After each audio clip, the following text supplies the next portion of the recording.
Good afternoon to all of you. Well, it's a difficult task after such a fascinating panel to be here in front of you to speak about migration. First, because it's a keynote speaker is by definition a single person, a male in this case. So from that point of view, I mean, a disadvantage. And secondly, because it was extremely enlightening, the exchange of views. Now I promise to you to speak about boring things. And the boring things are about the dialogue between the European Union, the European member states, and Africa. When Philippe Botton asked me to speak, I said, well, there are two prerequisites to address the dialogue between Europe and Africa when it comes to migration. The first one is building mutual trust, and the second one is to have a sense of shared responsibilities between Europeans and Africans when it comes to managing migratory flows. It might come as a surprise to you that today my assessment is that in the very recent years there has been significant and positive progress both in creating mutual trust among the stakeholders and also in sharing responsibilities when it comes to management of migratory flows. In fact, if you go back 10 years ago, probably the dominant speech, the dominant discourse will be from the African side that Europeans were only focused on preventing migrants to come, on reinforcing their border controls, and above all, in outsourcing a sort of an advanced guard of border control upon the shoulders of the neighboring African countries. But 10 years ago, most probably, the Europeans would look to the Africans and would say, well, Africans are indifferent to migratory flows. They don't put migration top of the agenda. They don't care about the fate of those who migrate, even if they migrate irregularly, taking enormous risks for their own lives, because what counts for Africa when it comes to migration is the ways of the remittances that migrants send back home, whether they are regular migrants or irregular migrants in the countries of destination.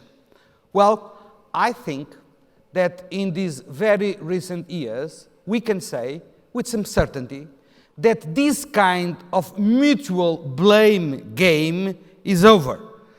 And to a large extent, the evidence that the two continents are so intertwined when it comes to migratory flows that both continents are condemned to confront their different interests, because of course they have different interests when it comes to migration, provided they can put at the center stage of their concerns the dignity, the security, and the respect of those human beings that for one reason or other are on the move.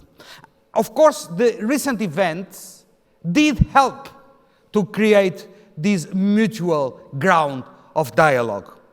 On the European side, probably the push factors were not the best ones, were not for the best reasons. But there is today in Europe, in my view, a broader vision of the absolute need of cooperation with countries of origin and countries of transit, and above all, this broader vision was pushed ahead by the impacts of the massive arrival of migrants and refugees in the year of 2015. It has already been mentioned here, the Syrian conflict, which is on the basis of the agreement between the European Union and Turkey concerning the so-called Eastern Mediterranean route. The disruption of Libya, which made the central Mediterranean route overcharge of migrants coming from sub-Saharan Africa, and it is on the basis of a tripartite approach between the European Union, the African Union, and the United Nations, mainly in the United Nations side, the role of the High Commissioner for Refugees and of the International Organization for Migration. And also in the Western Mediterranean route, because the situation that we are living now in the Sahel and in West Africa generates migratory flows, where Morocco has a key role to play, and the European Union has created a specific program and financial instrument, the EU Trust Fund, to deal with the management of migratory flows coming from the Sahel and the western region of Africa. But you can look also to the events on the African side. A milestone was the adoption by the African Union of the so-called Agenda 2063, where for the first time the African countries recognized that migration policy should be considered a top priority, a top political priority for the African Union. As it was said in the previous panel, in fact, 80%, I'm not wrong, 80% of the Africans that migrate, they do it in an intracontinental basis. They move from one African country to another African country. For outside Africa, only 20% of the Africans that migrate go towards Europe mainly, but also other destinations. And in the current moment, worldwide, we have all here the impression, when we read the global media, that the flow of migration is a south-north flow. In fact, the flows of migration that go from south to south are perfectly equivalent in figures to the flows that go from south to north. And more recently, the African countries have adopted two key decisions that are on the verge of being implemented and represent a major shift in the traditional approach of the African states about migration. The first one is the economic and trade agreement in the African Union framework, and in parallel, the so-called free movement area that last month reached the necessary number of member states to be put into practice. And I must say, to be very honest, that here there is a huge contrast between these relevant achievements that have been obtained by the African continent and the contrast with the setbacks that we are witnessing every day on the European side. In fact, one has to recognize that in the aftermath of the 2015 crisis, the European member states have split about migration. The reform of the common European asylum system is blocked, especially the Dublin regulation.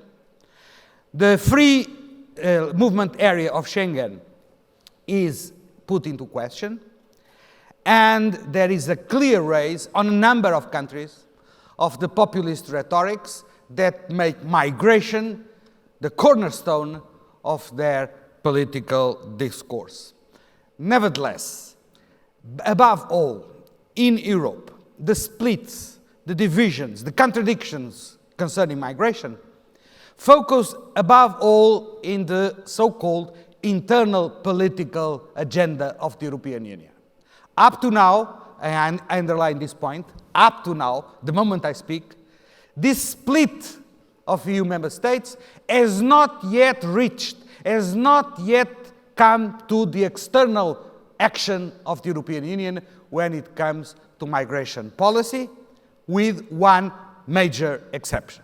And the major exception I'm talking about is, of course, the adoption of the Global Compact on Safe, Regular and Orderly Migration that was endorsed by 169 member states in Marrakesh in December last year, then was voted in favor by the General Assembly of the United Nations, but a number of countries, 12 countries voted or against or they abstained, among which 7 European Union member states did not subscribe the Global Compact on safe, regular and orderly migration. And once again, if you look to the African continent, all countries of the African continent, but one, have subscribed to the Global Compact on safe, regular and orderly migration.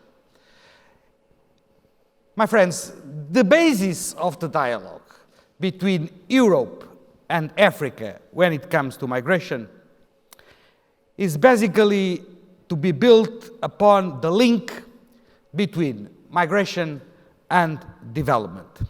If you recall the Millennium Goals at the end of the last century, you cannot even see in the different goals any kind of reference to migration. If you compare the Millennium Goals with the Sustainable Development Goals, the so-called Agenda 2030, you will see that not only there are objectives concerning migration, especially Goal 10.7 about safe, orderly and regular migration, but quite a number of objectives dealing with the development of the developing world are closely linked with the impacts that migration can have in the development of those countries. And to a large extent, the target of the Sustainable Development Goals is to look to migration in a twofold way. On one side, addressing the deep root causes of migration, and on the other side, trying to improve the potential, the opportunities that migration represent for the development of the countries of origin and for the development of countries of destination. When it comes to addressing the deep root causes of migration, it has already been said during these sessions. We know very well the traditional root causes of migration that are identified: poverty, inequalities in the distribution of the income, conflicts, of course, lack of jobs, and quite often poor or weak governance. But the interesting thing is that the SDGs call the attention upon new emerging root causes of migration. The first one being definitely the situation of the so-called IDPs, internally displaced people. Persons that had to move from their region of origin to a different region inside the same country without crossing any international border, but even then in desperate need of humanitarian assistance. And today in the world, especially in Africa, IDPs represent roughly 40 million people. People that if don't find a livelihood in the new places where they have moved towards, they will go on moving, they will sooner or later cross an international border and become international migrants. The new category that needs to be taken into consideration are the ones who move because of climate change, environmental degradation, or man-made or natural disasters, as we have seen, unfortunately, very recently in Mozambique and Zimbabwe due to the Idai cyclone. In our estimations of IOM, we consider that today in the world, roughly 20 million people are on the move because of climate change, environmental degradation, and natural or man-made disasters. And a new reason for mobility, which is of extremely concern, are the pandemics and the proliferation of diseases. Especially, for instance, the Ebola crisis that we had 2 years ago in West Africa that was contained, but today, the moment we are here speaking, we have a new, very serious and disturbing Ebola crisis that started in Democratic Republic of Congo in North Kivu and is spreading to a number of neighboring countries. This holistic view of the root causes requires different answers according to the needs and the reasons for people to move. They require integrated strategies that bring together three main pillars. The first one, of course, is humanitarian assistance. Those who move are most often vulnerable people, particularly women, girls, children, unaccompanied minors. Those are vulnerable to exploitation, to sexual abuse, to trafficking and smuggling. there is an important dimension of humanitarian assistance. The second pillar, of course, is the one I mentioned, development, economic development. But the third and equally extremely important pillar is conflict prevention, peace and security that are at the origin of many movements of people in a number of countries worldwide. So the challenge that the international community is confronted is how to combine these different dimensions if we want to be consistent in addressing the deep root causes of migration and therefore being able to respond to the needs, the vulnerabilities, and the potential of the 268 million of migrants that exist in the world today. And of course, what has happened the day before yesterday is a very clear example of something absolutely unacceptable that the international community have been calling the attention upon for a number of years and unfortunately had a tragic outcome when an airstrike in Libya killed at least 53 migrants that were in a detention center that was supposed to be a protective shelter and was attacked during the Libyan war. The vulnerability and the humanitarian protection and assistance to migrants is the first pillar and a shared responsibility of African governments, African states, but also the international community, including, of course, the European countries and European Union institutions. The second dimension, development, is probably one of the most complex ones. I won't go into the details. The idea is that it is absolutely necessary to be able to manage migratory flows, to create the preconditions for economic development for people in their own regions of origin. And that requires massive investment in the education, in professional training, in vocational training, in infrastructure, and also creating jobs, which calls upon not only the engagement of the European countries, but also of the African countries. Because without a friendly environment for investment, it will be extremely difficult to create the conditions for having jobs for people who have hope to fulfill their own personal projects of life. And last but not least, I'm spoken about the situation of peace and security. Community stabilization, transition from post-conflicts to recovery, and reintegration of migrants in their communities of origin is a key element for an effective capacity of managing migration. I've heard in the previous panel that a lot is happening in Africa. Indeed, IOM is probably one of the most decentralized organizations, and when it comes to create conditions for development and to reintegrate migrants in their communities of origin, we work with local stakeholders. We overpass national governments. We work with local communities. We work with local civil society. We work with local authorities because those are the ones who are confronted with the challenges, who have a proximity relation with the migrants that have to return, and they can be helpful in reintegrating them in the societies and communities of origin.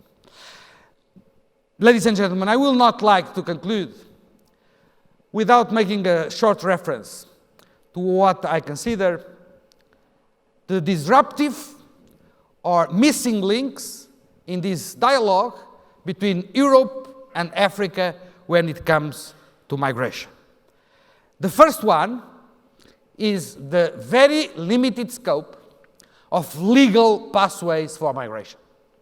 In fact, if you see the figures, in the last decade, the number of Africans who have regularly migrated towards Europe were all above family reunification. The closing up of the European societies to regular pathways is one of the key issues that is hampering a broader and more mutually trustful cooperation between Europe and Africa. Some countries are changing their approach. in this respect. I've just came from Asia, where I was talking with the Japanese authorities. Japan is well known as a country who has always been extremely reluctant to accept migrants from the outside. Well, the discussion was all about how they will, in the next 3 years, integrate in the Japanese society 500,000 migrants. I took the opportunity also to go to China, and the dialogue was exactly the same. We are in an aging society. We have serious shortcomings in a number of economic sectors. We need to have migrants. This might come as a surprise. We are talking about a country with 1,400,000 people. And China is now talking about having regular migration to overcome the imbalances of an aging society and shortages in the labor market. Even in Europe, some countries are taking that initiative. Germany, for instance, is on the verge of adopting a new regular migration law. And Portugal also is one of the good examples where there are regular pathways towards legal migration. But these are still very isolated examples. The second element I would like to emphasize is, and is closely connected to this one, is the growing anti-migration sentiment that exists in a number of countries. We could feel tempted of thinking that this anti-migration sentiment, that is very much on the center stage of the populist discourse, is typical of the global north. But I recommend you to see a recent research done by the Pew Research Center, where you can start finding some attitudes of rejection of migration in key countries of the global south, including countries that have an historic tradition of being countries of origin. If the sentiment against migration is growing up in South Africa, in Mexico, in Kenya, or in Nigeria, for instance, we definitely are confronted with a very serious issue about how to make the destination countries accept the need and the natural flow of migration, provide the necessary policies are adopted to guarantee a smooth and harmonious integration in the societies of destination. And last but not least, we live in times of fast and deep change. Digitalization, automation will probably change in the next decade the features of our societies, of our economies, and of our labor markets. If we want to have a regular migration policy that succeeds, we need to anticipate the skills and the qualifications that will be required in these fast-changing societies so that migrants can be duly prepared to address the challenges of their movement and be successful in the countries of destination. And at the end of the day, that is the key message of the Sustainable Development Goals. No one should be left behind, including migrants. Thank you.